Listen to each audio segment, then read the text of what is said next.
Come on, Snake.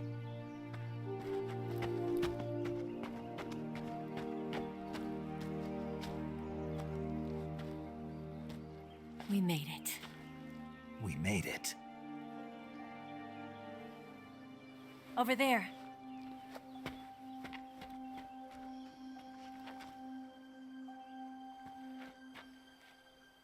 It's the boss, isn't it? I'll go get the wig ready to take off. Right. I'll leave you two alone. But come back in one piece, okay?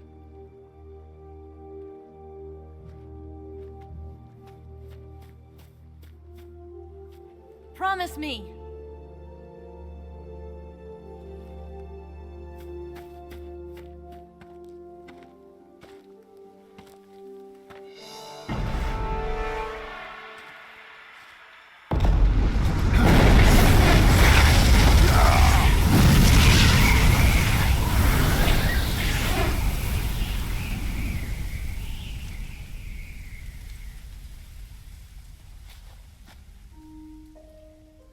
Life's end. Isn't it beautiful? It's almost tragic. When life ends, it gives off a final lingering aroma. Light is but a farewell gift from the darkness to those on their way to die. I've been waiting, Snake, for a long time. Waiting for your birth, your growth, and the finality of today. Boss. Why are you doing this? Why? To make the world one again. The world used to be whole. But with the end of the Second World War, the philosophers began to fight amongst themselves, and the world was torn apart. The Cobras, my comrades who trained and fought alongside me, were torn apart as well. The foibles of politics and the march of time can turn friends into enemies just as easily as the wind changes. Ridiculous, isn't it? Yesterday's ally becomes today's opposition. And this Cold War? Think back. When I was leading the Cobras, America and Russia were fighting together. Now, consider whether America and Russia will still be enemies in the 21st century. Somehow I doubt it.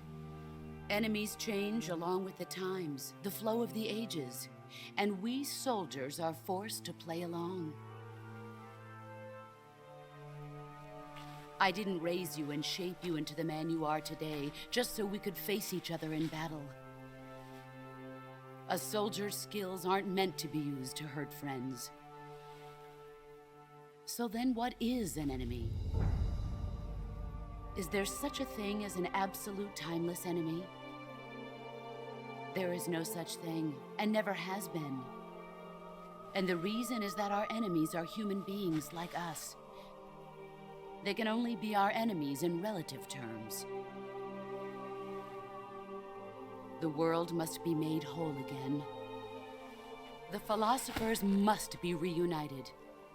I will devote my skills to that purpose.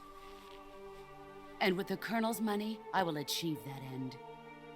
Just as I once created the Cobras. They are my family. I may no longer be able to bear children, but I still have a family.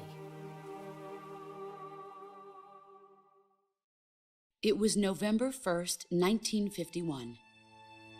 I was in the Nevada desert participating in atomic testing. The name Nevada is derived from Spanish, covered in snow, white as snow. And snow is exactly what I saw in that Nevada desert. It froze my blood white. Snake, you were an atomic test subject, weren't you? On Bikini Atoll. That's part of the reason I was drawn to you. You and I are alike. We're both slowly being eaten away by the karma of others. we'll never have the chance to die peacefully of old age. We have no tomorrow. But we can still have hope for the future. In 1960, I saw a vision of the ideal future from space. 3 years earlier, the Soviet Union had succeeded in launching Sputnik, the first man-made satellite in history, into orbit. This came as a huge shock to the United States. In response, America threw everything it had into its own manned spaceflight project, the Mercury program. Even as the Soviets seemed poised to send their first man into space, America was still experimenting with chimpanzees and rockets. The government wanted human data, so they secretly decided to send a human being into space. I was the one they chose. At the time, they didn't have the technology to block out cosmic rays, and whoever they sent up would inevitably be exposed to heavy radiation. That's why they chose me. After all, I'd already been irradiated once. Of course, you won't find any of this in the history books. I could see the planet as it appeared from space. That's when it finally hit me. Space exploration is nothing but another game in the power struggle between the US and the USSR. Politics, economics, the arms race, they're all just arenas for meaningless competition. I'm sure you can see that, but the Earth itself has no boundaries. No East, no West, no Cold War. And the irony of it is, the United States and the Soviet Union are spending billions on their space programs and the missile race, only to arrive at the same conclusion. In the 21st century, everyone will be able to see that we are all just inhabitants of a little celestial body called Earth. A world without communism or capitalism, that is the world I wanted to see. But reality continued to betray me. In 1961, I was sent to Cuba, to Bahia de Cochinos. It was part of a CIA-sponsored invasion under the guise of taking Cuban exiles back to their country. But the US government betrayed them. Our weak-kneed president held back their air support.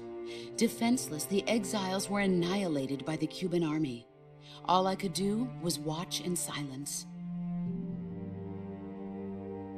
I was set up by the very country I'd sacrificed so much for, by the very government I dedicated my life to defending.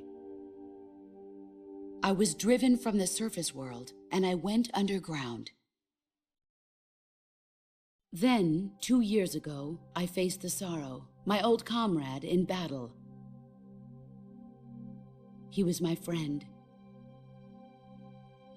But one of us had to die. I was left with no choice. The Sorrow gave his life for me. There is no enmity between us. One must live, and one must die. That was the mission. The ones who gave me that mission were the philosophers. Early in the 20th century, the true holders of power in the United States, the Republic of China, and the newly formed Soviet Union gathered together in a secret meeting that would later be known as the Wiseman's Committee.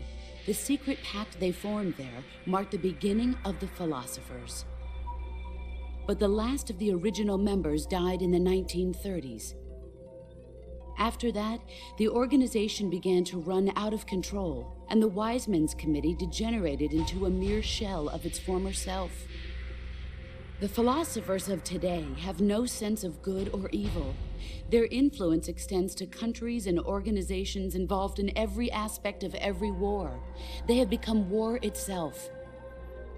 That's how they operate. The sacrifices of war cause a shift in the times. This shift leads to renewed conflict, and in turn triggers the next war. Like a nuclear chain reaction, each conflict sparks countless others, forming an endless spiral that will continue on for eternity. Do you understand what I'm saying, Snake?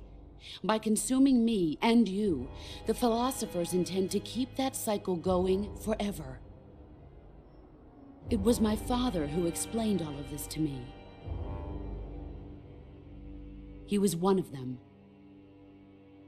You see, I am the last remaining child of the philosophers. But after he revealed the truth, my father was killed by that same shapeless, formless organization. And my father isn't the only thing the philosophers have taken from me. In June of 1944, the Cobras and I took part in the landing at Normandy.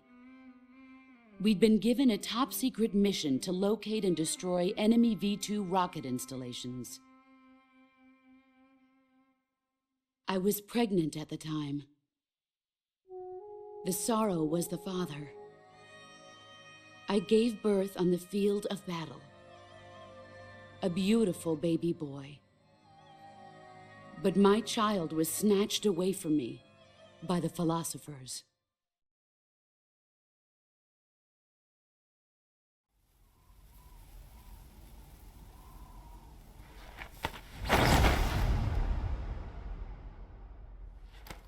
Look at this scar. This is proof that I was once a mother. I gave up my body and my child for my country. There is nothing left inside me now. Nothing at all. No hatred, not even regret. And yet sometimes at night, I can still feel the pain creeping up inside me, slithering through my body like a snake.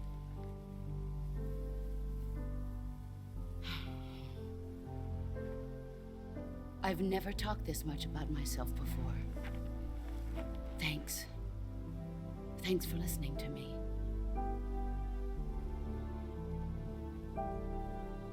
I feel content. Snake? Commence the operation. I raised you. I loved you. I've given you weapons, taught you techniques, endowed you with knowledge. There is nothing more for me to give you. All that's left for you to take is my life, by your own hand. One must die, and one must live. No victory, no defeat. The survivor will carry on the fight. It is our destiny. The one who survives will inherit the title of boss. And the one who inherits the title of boss will face an existence of endless battle. I'll give you 10 minutes. In 10 minutes, MiGs will come and bomb the hell out of this place. If you can beat me in less than 10 minutes, you'll be able to escape in time. Let's make this the greatest 10 minutes of our lives, Jack. Boss. You're a soldier. Finish your mission. Prove your loyalty. Face me. I come. Excellent, Jack.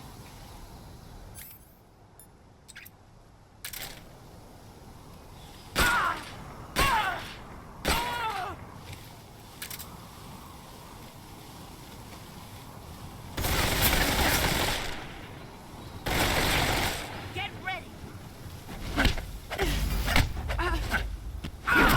You're better than I remember.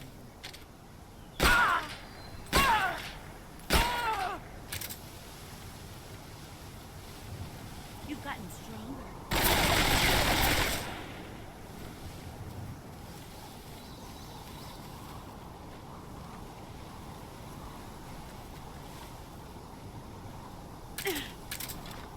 Here I come.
Take this. Keep it safe.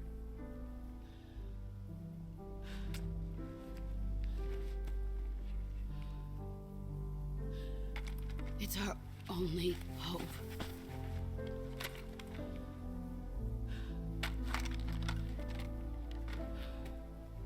A patriot? Why are you giving me this? Jack. Or should I say, Snake. You're a wonderful man. Kill me. Kill me now. Do it.